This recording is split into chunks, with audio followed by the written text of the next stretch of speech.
Here we go again. Sofyan Amrabat has announced his arrival in Manchester after completing a transfer to Manchester United. Amrabat was the biggest and last signing on a hectic transfer deadline day after he joined United on an initial loan from Fiorentina for the season, following the previous arrivals of Sergio Reguilon, Altay Bayindir and Johnny Evans. United have paid a £10 million loan fee and have the option to buy the midfielder permanently for £20 million.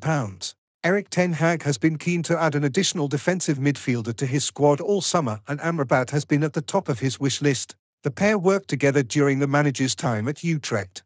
Amrabat wasn't signed in time to be registered for Sunday's crucial trip to Arsenal, so the 27-year-old will have to wait until after the international break to make his debut. However, he did report to Carrington for the first time on Saturday after landing in Manchester. Amrabat posted a photograph of himself and a friend on a private jet with the location set as Manchester. Amrabat's friend gave a clearer timeline of events on his Instagram story as it showed the pair arriving at an airfield in Italy before posting at Carrington at around 3 p.m. Amrabat won't be staying for long, as he will be back in the sky to return to his native Morocco after being selected in the national squad. He will face Liberia on September 9th in an Africa Cup of Nations qualifier and Burkina Faso in a friendly 3 days later.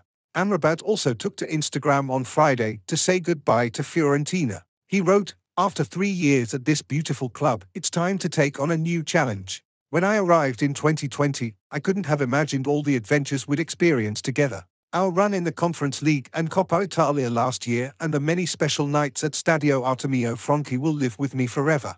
I want to extend a massive thanks to the club, all players, staff and fans for all the memories we've created. It has been an honor to wear this badge again and again." Let's back to the Manchester United takeover news. Glazers to take club off market and end sale process despite fan fury. The Glazers put Manchester United up for sale last year, but the process has dragged on despite a battle between Sir Jim Ratcliffe and Sheikh Jassim bin Hamad Al Thani for control of the club. The Glazers are set to take Manchester United off the market, signalling an end to the club's takeover process. The Americans opened up bidding for investment or even a full buyout of the Red Devils last year, with Sir Jim Ratcliffe and Sheikh Jassim bin Hamad Al Thani quickly emerging as the frontrunners to take over from the much-hated Glazers. Neither of the duo's offers got close to the Glazers' £6 billion valuation of the Premier League giants. Talks have dragged on for months, with several rounds of deadlines for improved offers as Ratcliffe and Sheikh Jassim battled for control. Now those talks appear to be dead in the water, with the Daily Mail reporting the Glazers will take United off the market. The reason behind that move is said to be the failure of any bidder to get close to their anticipated asking price. The Glazers had hoped multiple serious bidders would be tempted into making offers, though that did not happen. It is said that the Glazers will now look to put United back on the market in 2025. It is hoped that financial and environmental factors may attract more bids at that time.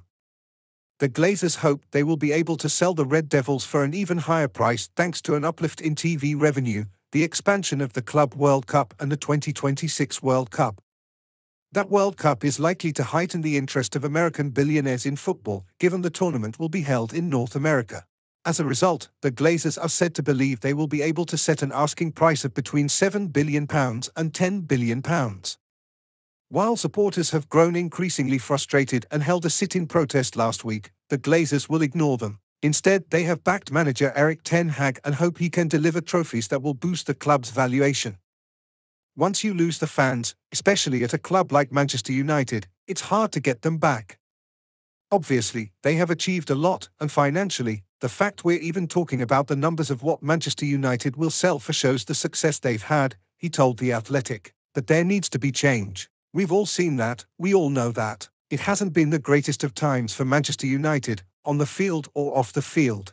Off the field, as a fan and ex-player, I just want the takeover resolved. There has to be a decision. Whoever is running your club, you want them to be passionate, be involved, make the right decisions, bring in the right players and invest in the club. Because the club does need investment, whether it's the training facility, stadium, on the field. These kinds of big things need to be made and changes do need to happen. Earlier summer signing Rasmus Højlund is in the squad to take on Arsenal on Sunday after recovering from a back injury he arrived with. The summer transfer window has closed after a record-breaking summer of spendings, with Manchester United and other Premier League clubs all making signings right up until Friday's 11 p.m. deadline. Well, it promised to be a chaotic final day of the summer transfer window, and so it proved. Despite the 11 p.m. deadline, it was gone 12:20 p.m. when the final Premier League move of the window was made. The London club were permitted to complete the move after submitting the necessary paperwork before midnight. That capped a record-breaking summer transfer window, with £2.36 billion spent in England's top flight on new players. That smashed the previous marker of £1.92 billion set in 2022.